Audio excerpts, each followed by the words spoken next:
घर की छत पर बखेरा गया बाजरा जहर आलूद था। घर की छत पर बखेरा गया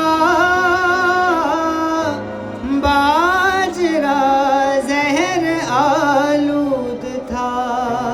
मैंने इस बार चुप साध ली और परिंदों को मरने दिया।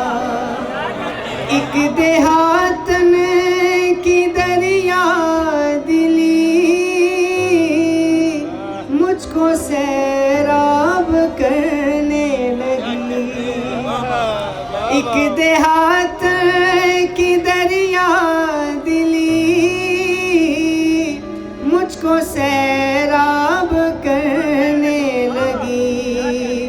उसने अपने घड़े फोड़ कर मुझको मशकीज़ा भरने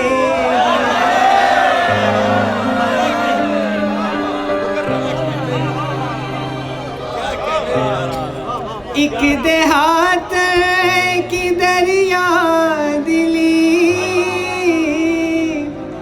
मुझको सैराब करने लगी। उसने अपने घड़े फोड़ कर मुझको मशकीज़ा भरने दिया।